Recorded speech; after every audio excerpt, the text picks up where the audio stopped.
Dr. Franklin, as long as we have this amazing technology, I was thinking maybe we could try to reach out to our friend Mr. Adams, John Adams, as you know, who's over in London representing us as the ambassador to England. Let's try to reach London. Hello, Mr. Adams? Mr. Adams, is that you?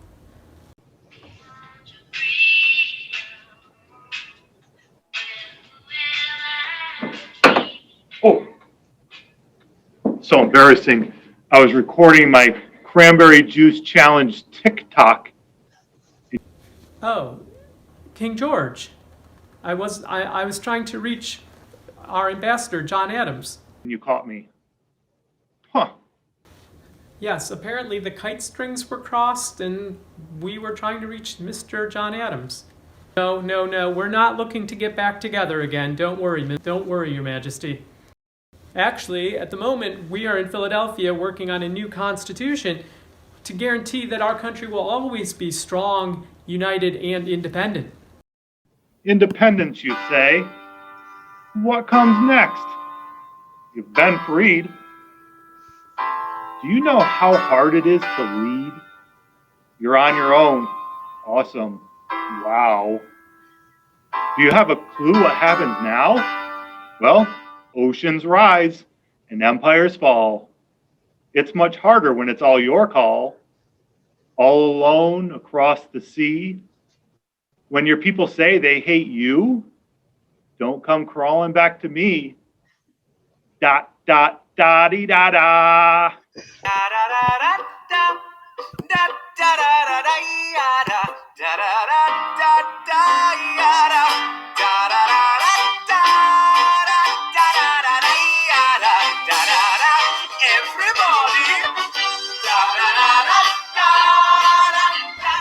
Why, thank you, King George.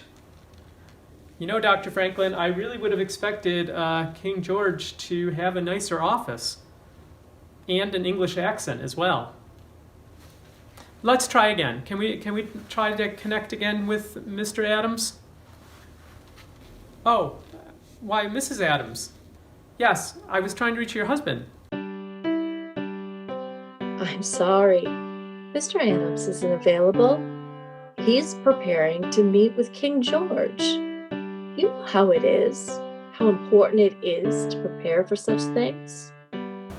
Remember, by failing to prepare, we are preparing to fail. Isn't this technology amazing? How are you finding London? Oh, isn't it something? I've learned so much since I've been here. I do, however, miss our home in Boston. Well, Mrs. Adams, as long as we have you here, is there anything you would like to share with our delegates?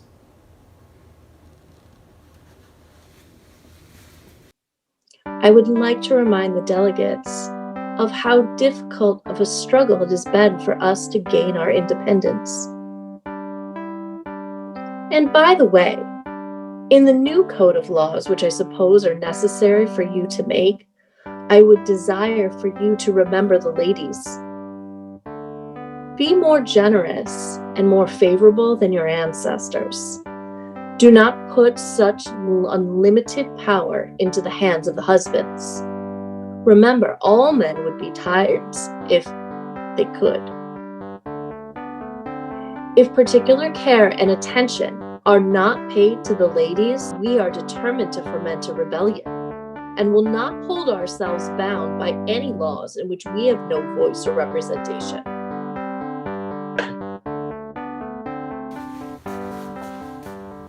Why, thank you, Mrs. Adams. Thank you. Have a good day. Oh, well, apparently we've lost our connection to London.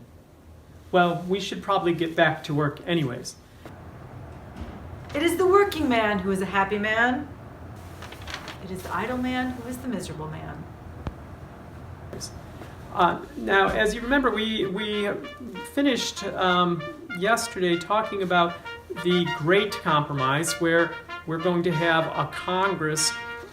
Let me set my hat down for a moment. We're going to have a Congress, our legislative branch, split into two houses. The House on one side, where representation will be based on population, and then the Senate, where all states will be equal. Everyone will have 2 senators. And that does that solve all our problems? Are we set now? Oh, that's right. Yes, Dr. Franklin. Yes, for those delegates who don't know, who turned out, were a little late tuning in, there's been some controversy that's come up. A question has arisen if that involves our enslaved population. The question is, since the House of Representatives is going to be based on population, we'll have to count the population to know how many people live in a state. We can do that by taking a census, but the question has arisen, when we take this census, do we count enslaved people or not? Now, just to be clear, we're not talking about allowing enslaved people to vote. We're not discussing ending slavery at this point. I know that some would like to, but I don't think our country can handle that at this point. The question is, though, when we count the population, do we count enslaved people? Because if we count enslaved people, as some from the North have pointed out, the states that have more slaves will be rewarded with a larger population and more power, and that might actually lead to slavery being protected for a longer period of time.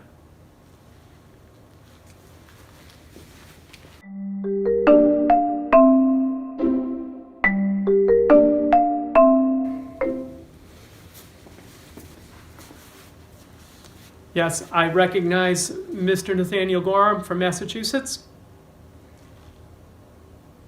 Thank you, General Washington. You know, back in 1776, we declared independence in the very room you're standing in right now. We stated that we believe that all men are created equal, and that we all have unalienable rights of life, liberty, and the pursuit of happiness. Now, whether or not we all want to admit it publicly, we all know that those ideals are completely incompatible with the institution of slavery. Hopefully, the other states will someday join Massachusetts in recognizing this fact and will themselves outlaw slavery. But at this point, they have not. And by including enslaved people in states' populations, while still keeping them enslaved, we are merely rewarding states for denying people their rights. Massachusetts has no enslaved people, so our citizens will lose power in the legislature compared to those states with thousands of enslaved people. Those states will be actually rewarded for the evils of slavery by gaining power in Congress. Massachusetts will never agree to such an arrangement. Thank you, Mr. Gorham. Excuse me. I couldn't help laughing at Mr. Gorham holier-than-thou lecture. We all know that Mr. Gorham and his friends in Massachusetts like to pretend that they are some shiny city on a hill who are superior. The rest of us, but let's be realistic for a minute, shall we? As you know, much of the wealth of this country comes from the South, where our economy happens to depend on the labor of people of African descent. Massachusetts may not have any enslaved people, but it too benefits from the labor done by these people. Now, this Constitution does not recognize that enslaved people have rights, but if our southern states are to have fair representation in this new federal government, it is crucial that such people be counted as a part of our population. Remember, the northern states aren't talking about giving these people equal rights. They just want to reduce the power of us southern states. No, the real reason Mr. Gorham does not want to count enslaved people is because he and his northern friends want to keep as much power to themselves as possible in this new federal government. But if we want to have a country, the southern states have to be just as important as the northern states. Therefore, enslaved people must be counted to prevent the northern states from having too much power.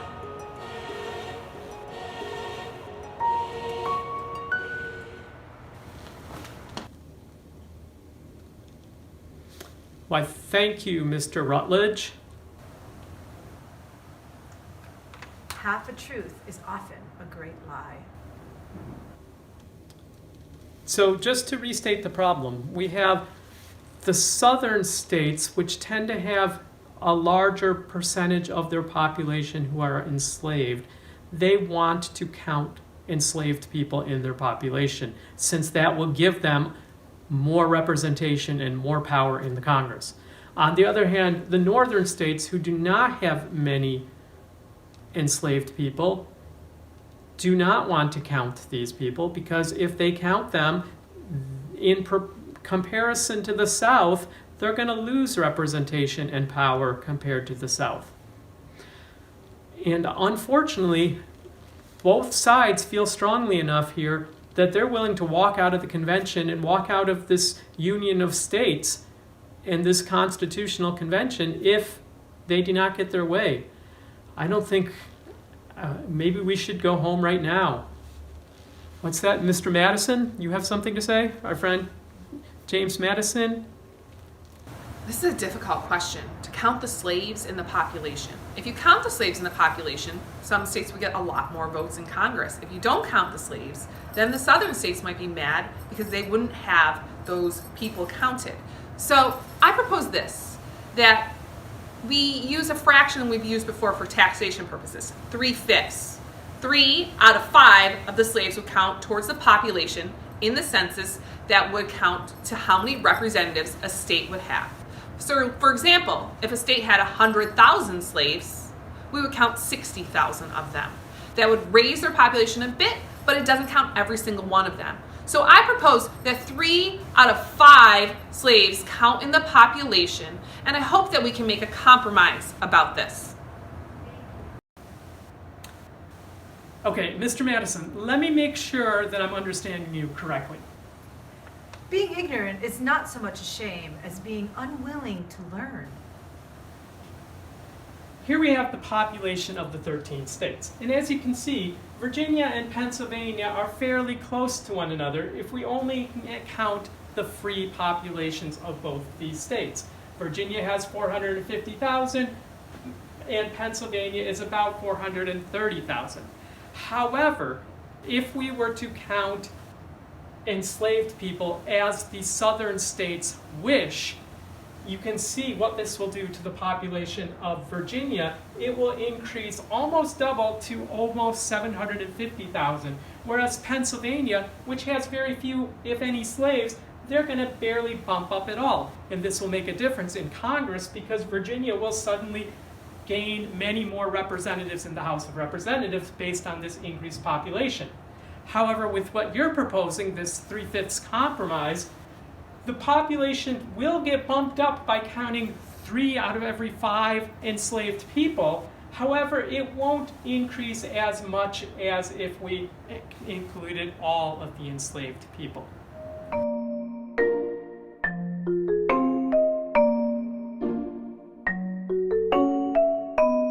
Okay, while this might not be a great compromise, and in fact it might be a compromise that hundreds of years from now we look back on and we're kind of embarrassed about, at this point it might be the best we can do if we are to go forward with this Constitution. Sorry. Do not squander time, for that is the stuff life is made of. All in favor of this 3/5 compromise, say aye. Aye. Aye. Aye. Aye. Aye. Aye. The Motion passes, and we will adjourn for the evening. I don't really have any more.